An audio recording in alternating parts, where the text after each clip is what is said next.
All right, guys, it's time for the Next Level Guy Show, a men's interview, interest, and improvement-focused podcast featuring interviews with the greats from all industries to help you better your life.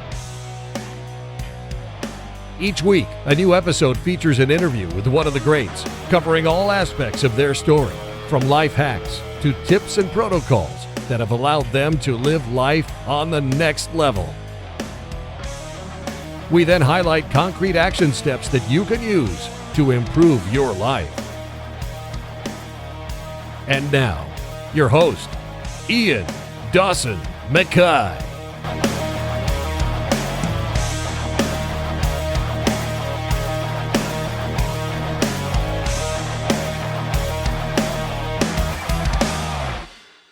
Your thoughts create your reality. If you're stuck in a cycle of negativity, it's not because you're broken, it's because your mind has been trained that way. The good news, you can rewire it. With the right tools, you can break patterns, shift your mindset, and start living the life you actually want. And that's a quote from today's guest, Ermina Isanovic. Today's guest is a powerhouse in the world of psychotherapy, cognitive behavioral therapy, hypnotherapy, and coaching.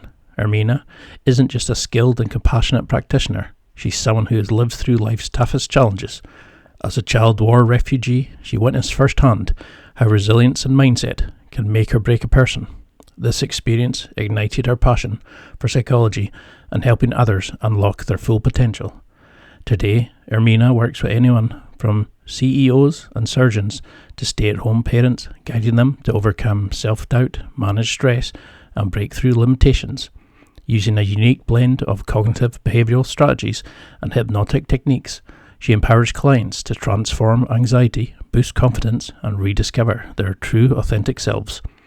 With a track record of leading mental health programs for NGOs across Europe and helping countless individuals align with their true self and identity, Ermina's mission is clear: to help you thrive and not just survive. Don't miss this conversation with a true expert in transformation and self-discovery. And now, let's get to the interview.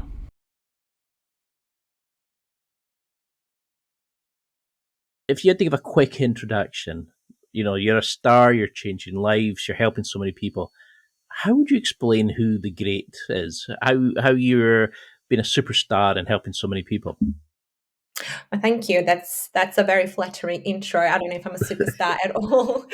I do hope that my work does help people, and actually, I have seen people change right in front of me, grow and become a much better version of themselves, healing from trauma to achieving great goals that they set for themselves. A bit of background about me. I have a degree in psychology and marketing, and I was always interested in psychology as a child. I was a refugee, so my curiosity about how people exposed to trauma deal differently with it. Some end up really crumbling and find it difficult to do anything or achieve anything, while others sort of they don't thrive because of it, but they end up sort of doing much better. They sort of like the resilience is there. Obviously, I was so young. I was 10 years old. I didn't know the difference in the different psychological profiling and so forth. But that's where my curiosity came from when it came to psychology. And so I did a bachelor's degree in psychology. Loved that part, but it was all about sort of talking therapy, which is you sit there sort of like Freud. If you think about Freud, and talking on the couch, which is fantastic, but I felt it didn't give me the tools to help individuals change things. It was good to get them to talk about why they're there, what's brought them there, and understand and analyze and try to figure out what happened and why they are where they are at the moment. But then that was it. I felt like that's where it stopped. So I went back to studying, and I did cognitive behavioral therapy and hypnotherapy. And I personally benefited from that type of therapy, from studying it. I had extreme social anxiety, and through those tools that I learned, completely changed my life. So now I work with anybody from like really high performing individuals, a lot of them in like in the finance world, surgeons, but I also volunteer and I work with NGOs where I help the volunteers who set up and run refugee camps, because that's something that I went through, and seeing those people who helped us at that time, I think they really deserve the support, because it can be secondhand trauma, but you have these people healthy and being able to manage this, then more people are going to benefit, right? Those refugees that they're looking after will benefit from it. So that's me now.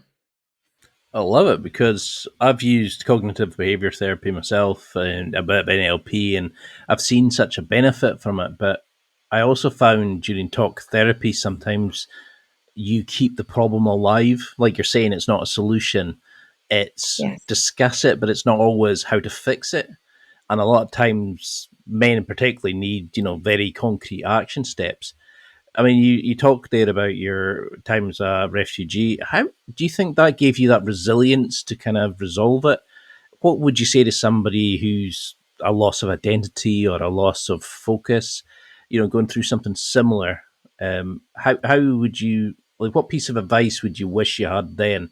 And how do you think it's made you a better, like, carer for people, because you can see and understand from a deeper level than the standard healing modalities we offer? Right. So just to go back to the statement about, talking therapy is great, but it's not solution focused, which is true. However, trauma is released through talking, so it helps the body and the mind release the trauma. Just like certain activities, like certain sport, can help you Okay. with that as well, like yoga. Um, but that doesn't mean you know how to change your life. What are the next steps? How to stop the a vicious cycle or behavior that's really unhelpful. I think in all therapy, talking therapy is really important. But if that's all you can offer, it can be limited depending on the therapist, obviously, or the individual. Maybe they just want to be heard, or somebody to be a witness to their story, to be seen. This is sometimes the first time somebody actually feels seen, because they've never had somebody sit there and allocate an hour to them and listen to them and really listen to them and see them. Um, Hmm. so that's one part. The other part about my background and how much that's influenced my work and how I work, I think the curiosity started there. And it's interesting because, like, when we study psychology, a lot of the teachers say individuals start studying psychology because they want to help themselves first. The curiosity comes from there. So my experiences made me really curious about different personality traits and profiles. And because I was such a young person, I was only 10 years old when I was exposed to war and then being a refugee. I was still developing and not understanding the concept, and I was just sort of understanding that is good and there's bad, sort of like black and white thinking, which is really approached and looked at in cognitive behavioral therapy. How we think makes a difference. But I think my experiences maybe gave me the initial curiosity, but I don't know. I think there's the different modalities help with different objectives, and I believe my view is that our thoughts really drive our life. Our narratives can really create a difference in how we feel and how we live our lives. And then what I use a lot with my clients is mental imagery and visualization, because it has the same effect visualizing something as doing it physically. So the same parts of the body, the brain, get lit up as if you were doing a physical thing. I don't know if I'm answering your question, to be honest. No, I mean, I really like that because I found I needed to incorporate some sort of physicality into the treatment, by just discussing it. I was dealing with it to an extent. I wasn't kind of moving on from it or expelling the energy, but I think that was maybe my approach to it. That, like you were saying, it was the first time I felt like I'd actually been listened to by somebody. Like they were actually there to listen to me, rather than Mm. feeling like the black sheep of the family and never really fitting in or knowing my place. And I think that sometimes is a lot for a lot of guys. It's like you're saying, it's just getting somebody to go, no, this is about you. We're not talking about the kids. We're not talking about the partner. We're actually going to listen to your, do you find there's a similarity in the things that guys come to you, that if you remove the emotion, if you remove the personalization, that there's some similar traits they come to see you about? Is it like lack of purpose, not feeling like they're a good father, that sort of thing? Is there general areas you see people about? It's a really good question because mostly it's women who come to therapy. I happen to be lucky and I have a really good balance between female and male individuals that I see. And with men, I also deal with a very specific group of men, and these are very they're high achievers, so highly strung. And a lot of them come to me for different things. Sorry, a lot of them come to me for like two main reasons. One of them is like burnout. They have just they've just, put everything into their work and they just burned out. They have nothing left. So they start questioning, like, well, what's the point? What am I doing? The other part is that personal relationships break down because they are not used to communicating, talking. They're sort of just doing. They have goals that were set for them by society or by their family, and that's that. Yep. It's sort of like, this is my goal, and this is what I'm going to achieve, and that's it. So there's no time to stop, think, and reflect, and eventually things come to a stop. It's either like your body says, I can't do this anymore, so there's like a fatigue or illnesses, or it's the world around you falls apart, your relationships, they just crumble, and you can jump from one relationship to another. And I'm talking, not just talking about romantic relationships, I'm talking about friendships, even family. But eventually you come to a point where you're like, I can't continue like this.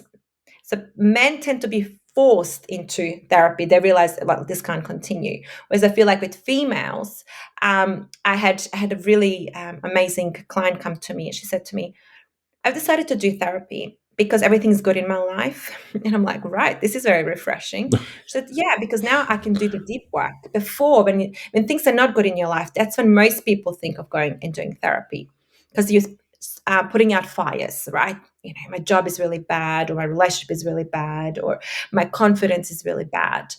But when things are good, that's when you can go and work on deeper levels, sort of to elevate yourself to become, it's like the best version of yourself or better version. Because when we're putting out fires, we don't have time to really go, why did I do that? Or this pattern of behavior that right now I think I want to change.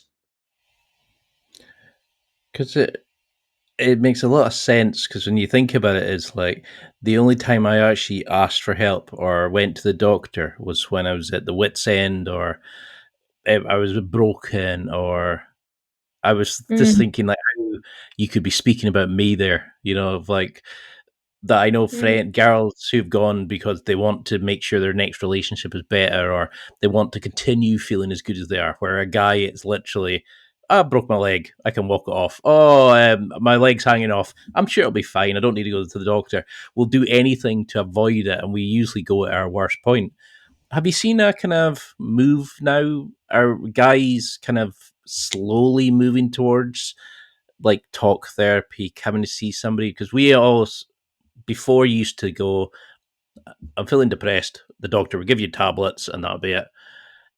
Is there a push now towards like other healing modalities? Is things like talk therapy, exercise packs, group mm. self help relationships and things like that. Are you seeing more of the removal of the stigma from that men hold about therapy in this It's generation? really, Because I really hope so.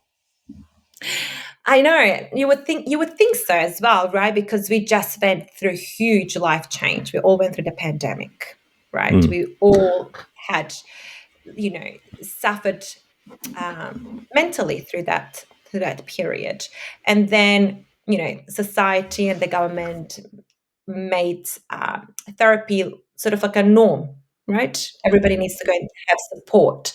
It's a normal thing to do. It's become much more acceptable to have a therapist. Well, so, because I mean, you do amazing work, and I mean, you just the stuff you put on social media, on your website is so benefiting to people listening. But how do we know the difference between you're under a bit of stress compared to actual pressure to trauma? What's the identifiers? Do you see the similarities in what guys come to you with? Do you see a kind of output that guys can see as a red flag, or is it quite personalized to the person? So there is difference between stress and trauma or anxiety. Stress is something that's really targeted and short. For example, I'm really stressed because I have a meeting and I need to prepare for it. And once the meeting is over, the stress levels go down. But like anxiety is like this, even just general sort of, it can be specific anxiety, so it can be like social anxiety. It never goes away. When you're in a social setting, it could be anything from one person to like 100, it doesn't matter. It never goes away, it's always there. And trauma usually comes out somewhere, right? It can come out in physical health. It can come out with personality and psychological health, which impacts our ability to achieve our goals, to maintain relationships, have healthy relationships, and so forth. So yeah, so those are sort of the main differences. And do you see a kind of a move away now from the kind of okay, you need something. Okay, here's some tablets. Are we moving now into that kind of understanding of actual talking this out and kind of being a bit more open? Are we kind of understanding that what where we would call a kid stupid in previous generations, that was dyslexia. We're kind of understanding more of these kind of labels and what's causing this. Like, how does our childhood affect our past affect our future? Are we kind of Mm, understanding now the link between the two, and how does our childhood affect our present and our ability for the future? great questions. I'll start with the first part, which is about, have you moved as society? And we definitely have. Schools these days do a lot of uh, activities and sessions with children to teach them about their emotions, to teach them tools and how to manage really strong emotions, which we didn't ever have before, right? So there is Definitely. a, yeah, so there's a change, there's movement. It's sort of like part of the curriculum now is to teach sort of like mindfulness, and most kids are do sessions of meditation and yoga. It's very like a very common conversation to have with little kids, so that really has shifted and has moved. Before, anybody doing yoga or meditation was felt like sort of voodoo or something like that. It was not taken Mm. serious. There was not science behind it as much as it is now to show the benefits for practicing yoga, practicing mindfulness, practicing meditation. So that's definitely moved. The correlation between our past and our current state is huge. Our past really is responsible for who we are right now. So, having awareness of our childhood, of our relationships, really can shine the light on why we are the way we are, what worked and what didn't work. So it's the whole, nature versus nurture. Are we born like this, or does the environment and our way of being brought up result in who we are? And studies show more and more that it's nurture. You can be, you're born a certain way, but your environment, your upbringing will influence and change that. Epigenetics are it's like exploded onto the mainstream media, which shows a lot how our environment, people we spend time with, really impact who we are. Because I was just thinking just now about like how one of my friends had said to me that he had been called stupid until he'd been told he had dyslexia, and but he'd always believed that he was better, so it never kind of phased him. Whereas when I was younger, I had really bad depression, which I know is depression now, but couldn't understand how other people could be so outgoing and social, and I'd be just sitting feeling like I didn't fit in anywhere, and I kind of knew something was wrong. But there's probably a lot of guys in that between the two extremes that are now sitting there going, I think I'm fine. I don't know. What do you think? Is there a way that you work with a client to start looking at them and saying you're doing this, so it's that, or do you, do these kind of traits always leave a marker that something's not right? I mean, if a client comes to me, they usually come, as I said, like with a specific goal or problem. And then through talking, we analyze the history, relationships, and we usually find, the moment when things changed. So it's very interesting. You talked about depression and so forth, but as a child, we as children, Mate Gabor, he's a fantastic psychologist, and he talks about his whole theory is about attachment and security, and how that if we don't feel attachment with our caretakers, people who are primary, like mom or dad, or it can be anybody else, but people who primarily take care of us. If our relationship with them is not secure, if we don't feel like it's secure, that's when we start developing things that are not in line with ourselves. That's when we sort of start numbing ourselves, because our survival is so much more important than our survival is so important, and that survival depends on the relationship with that caregiver.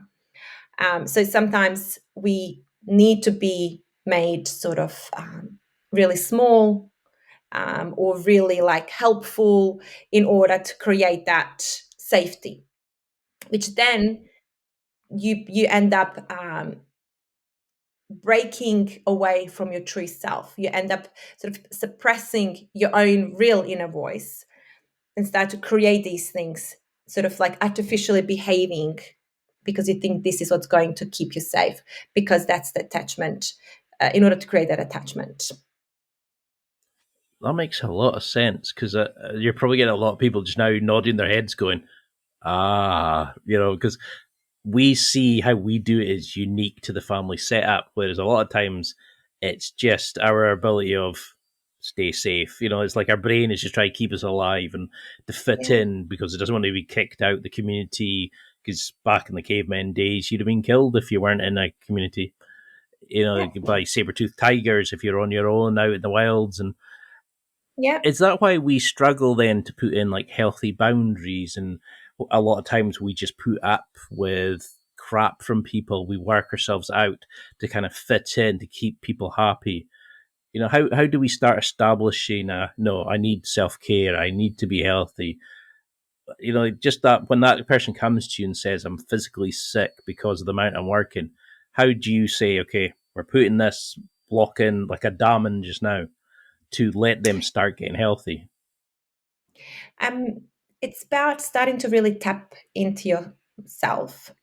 That's why sort of meditation and yoga and any grounding activities like walking, or even touching earth and touching, stone, any of the elements, is really good, because it helps us connect to our body. Our mind, as you said rightly, is designed to help us stay alive. survive. So it's like a computer that's always looking at possibilities of things going wrong. So whether they're real or imaginative, it doesn't matter. Our body and our mind reacts to it as if it's real. It's just an example, when you watch horror movies, you physiologically react to it, increased heart rate, sweaty palms, fear, even though you're sitting on your couch at home. But because the brain is designed to keep us alive, it just doesn't know the difference. And also, if you were sitting there going, is this a real tiger or not? It'll be too late. So your body reacts to those images, right? Or is this a real killer Yeah. or not? No, you just like, no, you react to it. So it's hardwired a survival instinct. So that's why it's important to be aware that your mind is somewhere else and not in the reality, right? Not at your desk, not at your dinner table, not on your couch, or lying, on the grass. And to do that, it's really utilizing your senses. And is that where that five senses thing comes in? So you would see, say, five things you see, five things you feel, five things you hear, that sort of thing. Yes, Because yes, I've done 100%. It's that. called grounding technique. Yes, yes. So it's bringing Okay. I've attention had, to the here and now.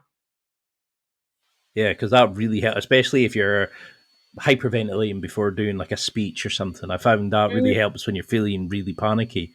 So how then yes. do you start utilizing CBT, hypnotherapy? Like, because a lot of people kind of go, "Oh no, no, I don't like that," but a lot of them believe every thought that comes in their head. Where a lot of times it's your brain just saying, well, you've thought about this, so here's some thoughts about that, or this is how you think about this, so I'm going to make you think about this person in that way. We're not our thoughts. It's a kind of like a Mhm. program generating based on our bias, our experiences, our histories, etc. How do you start chipping into that? Because if our relationship with ourselves is the most important thing that we should have, we wouldn't let a friend speak to us the way we speak to ourselves a lot of times. How Yeah. do you start shaping that inner voice to be a friend, not foe? I think the number one is awareness that you have an inner voice, that inner voice is not kind towards you, being aware when it happens, and then having simple things that stop that. For example, you might, I don't know, walk down the street and you trip, and your first inner monologue is like, you're so stupid, you always do this, you're so dumb. So first it's like actually realizing that you're having that. Most people don't even realize they do that. It's been there for years. It's just sort of like, oh yeah, people talk badly to themselves. They don't even realize that it's happening in their head. So that's the first step. So next time I do something and I'm like, you're so, oh, hang on, why am I speaking to myself? Oh, that's what I've been doing. That's that bad inner monologue, treating myself really badly. Because people don't even know what it means treating yourself badly. They don't know what it looks like, what it sounds like, because they're not even aware of it. It's a bit like breathing. It happens automatically. Yeah. So once you become aware, then you go, oh no, what happened? Oh, I just wasn't paying attention and I tripped. Or I didn't, I was looking up, or I was thinking about something, or there's a hole, right? I didn't expect it. I'm like, okay, what can I do next? I could better, not be on my phone, or actually look more at the floor rather than look up in the sky. So just changing those things. It's actually, I just had a session with my client and we changed her narrative, and she was like, that's so simple. I'm like, yeah, it's not rocket science. Small little adjustments make a huge difference, but until we become aware and know what the problem is, that's why the talking therapy is really useful and important, the first part. And then the second part is about creating that change. So in that first part, are you kind of just letting them feel out their true self, sort of letting the noise dissipate, kind of dealing with finding their true north, so to speak. And then in the second part, you're adding in that imagery, the CBT to kind of to shape their habits and the way their subconscious is working to start moving them towards their goal. Would that be a kind of a good way of looking at it? It's a really good sort of summary of it. Yes. So first we start with understanding what is the goal or what's the problem. And then through talking, we realize what the problem is. We realize how to fix it. And then there's a goal usually. And that's, Hmm. for example, let's talk about social anxiety. A lot of people come and they say, "I'm just so nervous. I hate socializing. I love it, but I just also feel so anxious." So we're like, okay, let's be aware. Like, what is going through your mind when you start feeling that? It could be something like people are going to judge me, nobody likes me, right? Be like, oh yeah, I think, yeah, I get those thoughts. So it's sort of first identifying and being aware of what happens. Then we replace that with like, oh, be kind to yourself. And then we sort of, in CBT, we also go, we fact check, like how factual is that statement? What's the reality of the situation? People are probably really preoccupied with themselves, thinking everybody else is judging them, right? We're all sitting there like frozen because we all think This they guy. are judging us. Yep. Yeah. And it's very common. Then, there's a few different tools that I use with my clients. I teach them about internal focus, external focus, and how you can shift between those. And then, if they were like, I really want to feel confident and be a certain way in a social setting, then we do mental imagery. So I would take them through the process of seeing themselves in that environment, seeing themselves around really confident people, seeing those confident people come up to them, like people that they admire, like, I don't know, Obama or Dalai Lama, whatever, people that they really find have traits they would like to have. And in that exercise, they will see each of those individuals come to them and put their hand on their shoulder. As they do that, those qualities they take on. And then they see themselves with those qualities walking around, talking to people, or whatever the goal is. So that starts shifting how we see ourselves, and it starts impacting our behavior, because most of our behavior is very reactive. So it's like a reflex, right? And then we Hmm. want to keep doing this mental imagery until that new way of behaving becomes like a reflex.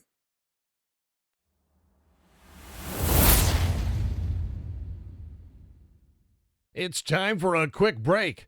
There are millions of potential products to buy, so how do you know which ones are worth your hard-earned money? Simple. You go to nextlevelguy.com/affiliates and explore those that will transform and improve your life. You'll find deals, listener exclusives, and special offers with some great companies. Recommendations are 100% honest and only on items Ian has tried or believes in. The companies showcased will make you a better man in all areas of your life. Simply go to nextlevelguy.com/affiliates and level up.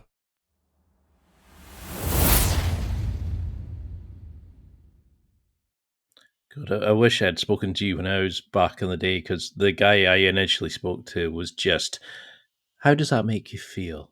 That, we have these beliefs that therapy is just Mm. going to go round and round in a circle, and these kind of behavioral actions actually work.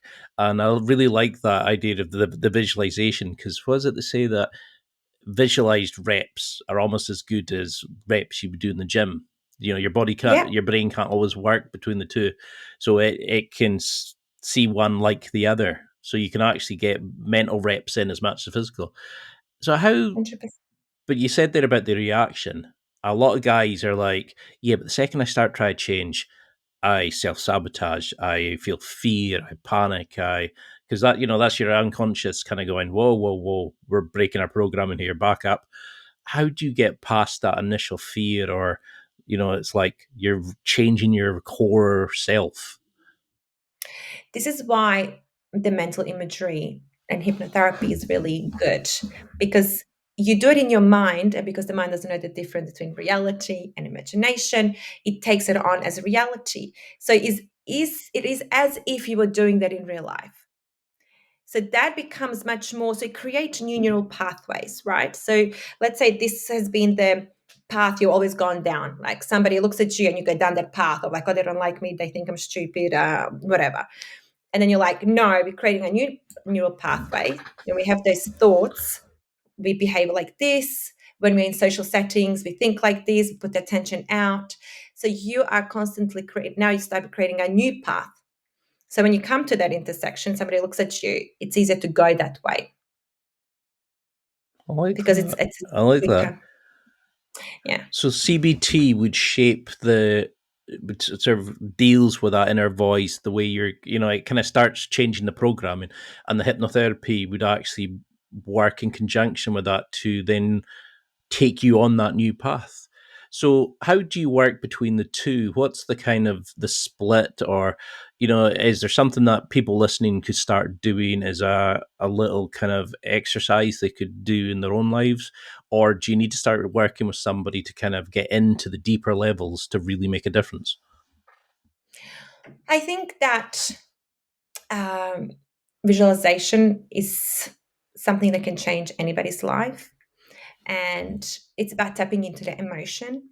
So if you see a photo of something that triggers a good emotion, try to hold on to that and close your eyes and see yourself in a difficult situation, but feeling those emotions and just sit there. So your mind starts associating that difficult situation with a positive feelings. So when you are in that situation, you're more likely to feel positive and less stress or feel threatened. Um, Also, what we are exposed to really makes a huge difference how we feel. So if you're constantly watching, let's say, horror movies or like violent movies or just violent contents, um, you're programming yourself, you're programming your brain to think like that. But if you're watching inspirational things, happy things, you're programming yourself that way as well. So neuroplasticity is great because the brain changes, but it can change the wrong way as well. So being very conscious of what we consume makes a huge difference. It's so obvious when you say it out loud, isn't it? Is what you consume is what you create in your life. And I think a lot of guys tend to be they wouldn't even think about the stuff that we consume on a regular basis. And Yeah. we're raised as men to be, you can't cry, you have to be strong, dominant, disciplined, and take everything on your own. And Mm. thankfully we're kind of moving away from that, but now we're getting the whole generation of people been calling it woke and liberal. And you think, why are we raising guys who are strong but getting crushed, who commit suicide at such an alarming rate? It's terrifying that we're thinking that asking for help is a bad thing. And I think that's the worst thing about the myth that guys get. Do you see a lot of myths in that clients come to you? Oh, I can't change. I'm too old. I'm not able to do that. Do you see a lot of kind of beliefs about healing from guys that you want to eliminate? Um, this, I think we all lie to ourselves at some point, right? Sometimes we'll come to therapy because we're like, I'm doing the right thing because I know I have a problem or challenge. So I need to change it. I have, for example, clients who have addiction problems, anything from substance to behavioral, spending money, spending too much time watching TV, gambling, and so forth. And they'll come to me because they want to change, right? They want to stop doing that. But they really Mm. never intend to stop doing it. They're just doing something to say to themselves, look, I did what I Ah, can, yeah. right? They never intended to change. So So they can the say to their number one, partner they're speaking to somebody, but they're not actually wanting to. yeah, they don't want to change. So that's the number one thing about therapy is like, if you want to change, you will. If you don't, you won't. So that's number one. In regards to guys specifically coming to see me and saying like, but there is, I can't change or I want to be a certain way, but I can't because of, my friends and so forth. I haven't experienced that because I think most of the time those individuals don't seek help. Oh, so by the If time they they've seek, come to you, they've actually accepted they need to change. Yeah. And I think yeah, that's what we were talking about earlier is you get to put, yeah, it's like the pain point where it has to get painful enough to put, that's why a lot of people stay in jobs till they're fed up or the relationships till they get dumped. They don't like the relationship, but they don't want to mm, leave it because they're scared, and then eventually they get dumped and they're like completely soul crushed. How yeah, do you see like mindfulness, meditation, exercise, breath work? Do you see behavioral traits that you work in conjunction with CBT and hypnotherapy and stuff? Do you introduce these kind of concepts to people to say, let's get these into your habits straight away? Let's drink a glass of water, let's get you moving, let's get you, how do you start working physically so you help the spiritual and the emotional side as well? yeah. I mean, the mind and the body is closely connected. You can't have one without the other, right? And Hmm. sometimes, so a lot of the times we create a blockage. We don't listen to our body. We just sort of just operate from here. But our body tells us a lot. That's why movement is so important. That's sort of movement is meditation. It's grounding, which is helping your mind get into your body because where your body is, that's where the reality is. Your mind can be anywhere right now. So that's why the connection between the body and the mind is so important.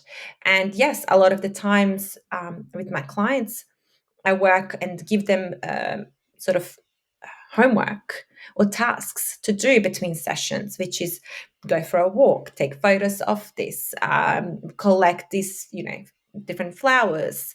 I want them to get engaged. I want them to also, like example, some clients who might get anxiety, I tell them, okay, do something with your hands, clean something, draw something, just to get back to feel yourself. So once again, the psychosomatics connection between the mind and the body. It's very, as I said before, they're very simple things. It's just knowing what to use and when to use them. I can see why you're successful because these are great. Like things I've kind of learned by accident. I'm kind of now saying, going, "Whoa!" This is why I know that like you bringing out an educational thing for kids would be so helpful because I think we're not taught how to deal with jealousy, comparison. We're battered by social media. You're not good enough. Mm, You're not strong enough. You're not pretty enough. Whatever it is, male, female. We're always taught we're inferior. We need this latest product to be the better than we are, or there's always something missing. Whereas we need to learn we are perfect the way we are. How then do you know between confidence, self-esteem, to actually what's fake and what's real? How do you know you're operating from your true self or your authentic mm. self if you've never really felt it for so long? Yeah, I mean, those are really, really good questions. So some people have never felt confidence. Some people have never felt love, and it's when I do the exercises, for me it's very important and for an emotion to be triggered, the right emotion, in order for the individual to start visualizing and connect specific things with that emotion. um, Sometimes, I mean, simple things like I said, visuals, watching a movie, listening to music can trigger, it triggers emotions, right? So we try to anchor that into the sessions. Oh my god, I lost my. Sorry, what was the other part of the question? It's sort of like just how to deal with like comparison, how to deal with What's jealousy, the difference? because mm, Right. So we there's a positive and negative side to comparing yourself to others. If you look at somebody and you're like, "Wow, I love how confident they are. I love how fit they are. I love how popular they are." That's positive because you're like, "Oh, I want to be like that." It's inspirational. That's why we have, you know, famous people and leaders because it helps us see a way of being that we haven't, you know, experienced before. But when you start comparing yourself in a sense of like, oh, they're more popular than me or they're more successful than me, that means, right, that we're going back to the inner monologue. Yeah. What are you saying? Therefore, you're what? So becoming really aware of your inner monologue, what you're saying to yourself, and narratives make a huge difference. How things impact us and our um, emotions, our confidence, also whether our validation is external or internal. For example, external validation is like, well, I live in this area, I have this car, I go out to these places, therefore I am this type of person, right? But all of these things can be taken away. You can lose finances, you can lose the circle of friends, you can, you know, end up living somewhere else completely. But if you're confident, and this is what goes back to my interest when I started, you know, be curious about people being exposed to the same, um, let's say, challenges and completely ending up in different ways, right? Um, it's about going like, hang on, all these things that can be taken away from me, they're external validation. I am. This is saying to others, this is my status. This is who I am. But people can take that away. Anything Yeah. that's internal, that's the real confidence. Anything that people can't take that away, right? You choose. We choose how we behave, how we react. You know, my values are this. I speak with honesty and dignity. I am um, I don't know, a person who likes to support others. I like to, you know, make people happy. I like to improve other people's lives. Or I'm just, you know, I'm the cool, calm, quiet person. This is who I am, right? This is sort of like internal things. So that's what is going to make the difference. Because a person that has really solid confidence, when things around them fall apart, they're still the same person. Yeah. It's a good way of looking at it. Is like, fakeness is the things you have. The confidence is what makes you sort of you. But Mm, what happens if you're the villain of the story? What happens if you've done something bad? And I interviewed a guy we called the Nordic paddler, and that's what he was saying is that people were, once you're a prisoner, you're a number, you're society, right? Even though it might not be true. And he was saying that sometimes just doing a CV for somebody would be life changing to them. That it was the nicest thing somebody had ever done for them was actually taking some time and treating them like a person, not a convict. Once if you are if you have done something bad and never been caught, if you've been you've upset a partner or like legal to badly behaved socially or whatever it is, how do we come to terms with our past for a better future? Because a lot of guys are struggling just now with, I might have done this, I might have done that, and I had a fight when I was younger, and I feel bad that I was like that. I was a drinker. I upset my parents. I whatever it is. I never came to terms with my parents before they died. How do we deal with that kind of grief that we carry around, especially when we can't be open and vulnerable about it and discuss it?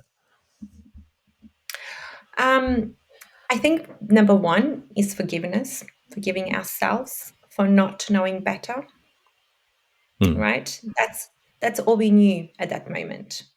Even if we knew at the Because I moment it have was bad. Sorry? Oh, sorry. I was going to say I have guys who write to me to tell me, but can't tell a friend, and Yeah, I find that heartbreaking in a way. yeah. It is very, we get isolated, we put labels on people really quickly. I'm all against labels because it puts you into like a hole. Like that's your identity, that's your world. And it's like we are humans, we're so multidimensional, we wear so many hats, right? um And number one is forgiveness. Number two, knowing that every second is a new opportunity to do the right thing. You can do the right thing the next second. Hmm. So nothing is set in stone. Whatever we've done, we've done. You can always be a different person tomorrow or work towards it. Nothing is set in stone. You're not defined by something bad you've done. Well, it's sort of like if you continuously do the same thing and you become aware that this is not good, you can change. Yeah. In Like a way, you could. the, I was saying to somebody, you could actually use it as a way of giving back. Like by taking the badness of it, and how can you flip it into the good to help other people?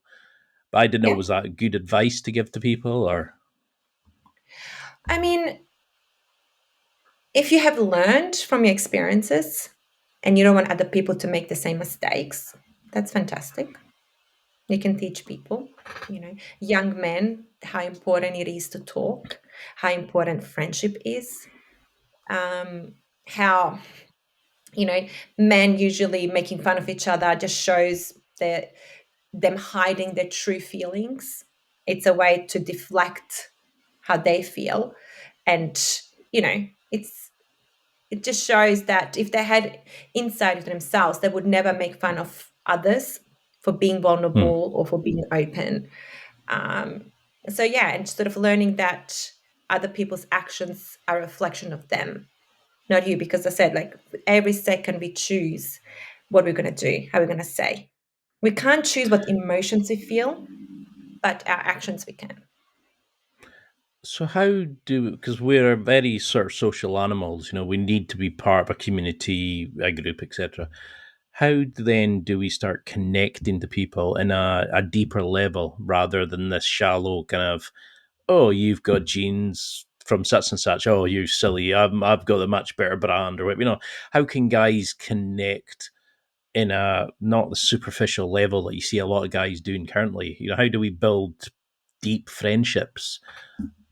Yeah, I think it's becoming more and more challenging to do that because of social media, because we are not, interacting such a way. We're socializing through our phone while we are at home alone or at a cafe by ourselves. So you have to be really proactive. You have to go and join clubs. You have to find your passion, challenge yourself. Through challenging ourselves, we grow. And it's the growth mindset that we want to achieve and be like, yeah, join the running club, join the, I don't know, poetry club, join where other people are going to come, where you can connect.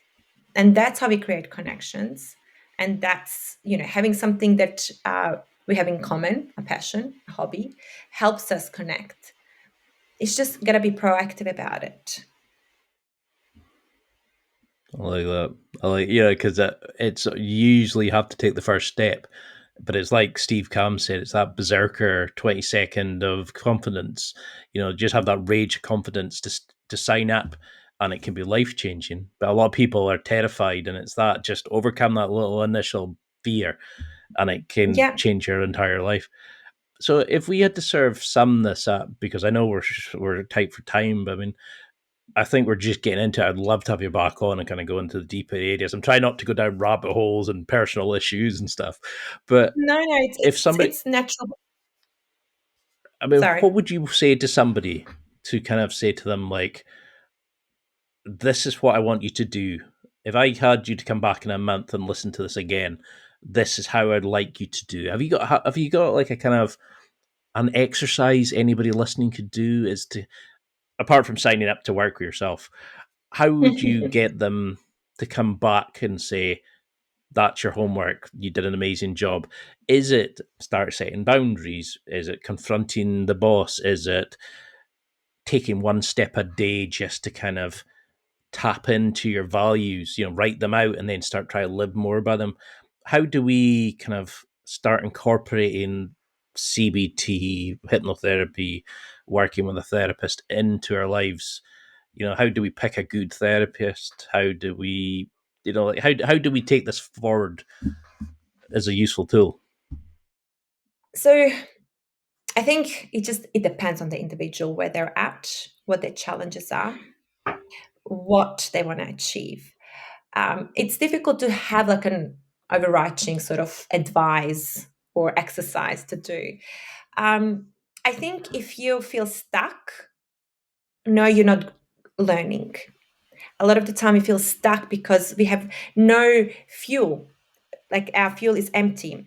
Through learning, we get much more life and more energy.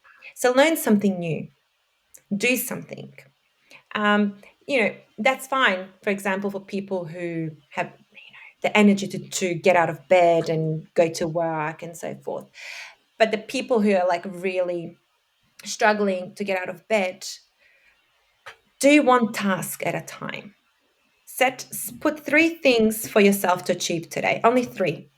But that's brush your teeth, make your bed, Mm. walk out of the house. Those are like, just start there. Um, three things a day, every time a further step. There was And an admiral that said that, make your bed, because at least if that's your only goal, you've achieved it. Whatever you do yeah, in the rest of the day is a success. exactly. But even just brushing your teeth, some individuals struggle with that because they don't have the drive, they don't have the energy, because they have all these things in their mind that they think they need to do. But if they break it down to small things, that feels much more achievable. Then it doesn't feel overwhelming. And how do you think you've changed as a person? Because you were mentioning there about being a refugee when you were younger, but you're now helping CEOs, actors. You're changing lives on the street. You're dealing with people at such deep, deep levels. If you had to look back now, does do you see yourself then? How do you think your own growth has happened? Do you think you've become a better therapist now because you've been on that journey? But how do you kind of make peace with your own journey to keep helping clients? I mean, I think my work, I feel very honored and privileged to be able to have discussions with people and look inside their world. And when we have that opportunity to look into somebody's world, we realize a lot of the things that we're not the only ones. We're not the only Hmm. ones who go through these things, through these challenges. We also are like seeing people change. For me, when I'm struggling, I just sort of go, okay, well, that's today. Tomorrow's a new day. Before, it would have been like, I must achieve this and this. And I would be so hard on myself, and it would just block me even more from achieving what I wanted to achieve. I have become very aware. And just because you're aware doesn't mean things have changed, right? There's a difference between becoming aware and then being able to change, to make the change. And even as a therapist, there's a lot of things that I would like to change, right? So it's a continuous journey. I i don't see anymore that I must achieve this goal, because continuously, hopefully, I would want to grow and change. So that's the difference. I don't have timelines put on me anymore. And I think that's a society thing as well. You gotta finish university at a certain point. You gotta have this much experience. You gotta, I don't know, be in a certain relationship status by this age and so forth. Like, these are all external, like, goals. And I have learned that it all starts within, and it's a continuous journey. If you don't, I don't know what tomorrow is going to bring, right? And that's actually sometimes the best part of it. You're no longer focused or controlling everything. And do you think that's how somebody listening knows they're on the right path? That they no longer, they just shed off this extra noise and weight. They don't really notice it. They just feel more content in themselves. Is that a good indicator of you're on the right path, you're progressing. You don't need to measure data. You just feel happier and healthier. I love that. I love that you said you feel more content. You didn't go, you feel more happy, because happiness is fleeting. Yeah. What I focus on, and I try to get my clients to focus on, is the internal calmness, the peace. Because then you can really live to the fullest, because you can be you. But when we don't have peace, um, we're usually running away from something. And yes, we might be happy here and there, but happiness is not a goal. Happiness is sort of like fear. At the same level, it burns energy. You can't be always happy. It's sort of the same um, level of intensity, right? So being calm, I would say, should be. It's a great goal to have in life. I love And that. yeah, I agree with you. That's when you're sort of probably on the right path. So I love how simple you can make it, and but it's so like gets to the vein of the problem. Oh, I wish I'd had you as a therapist when I was younger, because you make it so easy. Are you taking clients on currently? Yes, I am.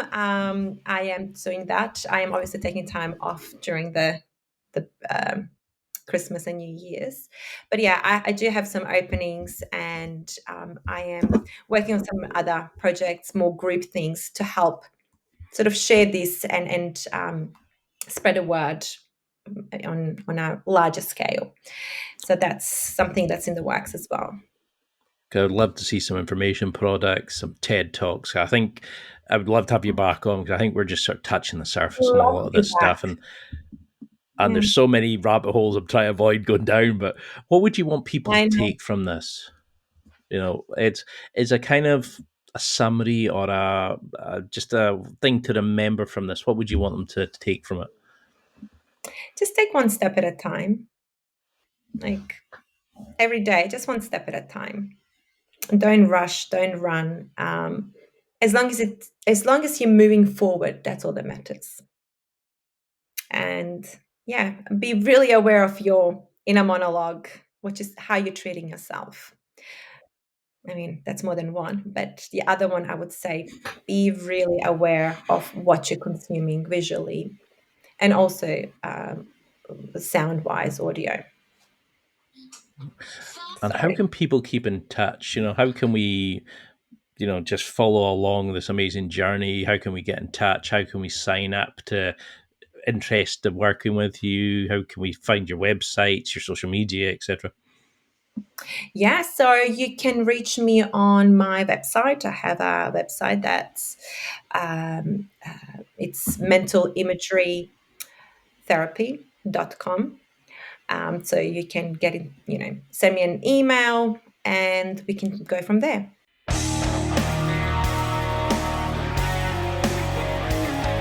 Well, that's it for another week, and thank you for listening.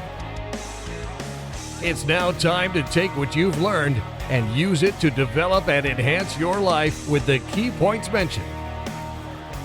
Listen, try it, embrace it, use it, and crush it. Now's your time to hit that next level in your life. If you liked this episode, then please leave a comment on the show notes or a review of the show on your podcast platform. Everything helps evolve the show. Until next week, keep seeking the next level in your life.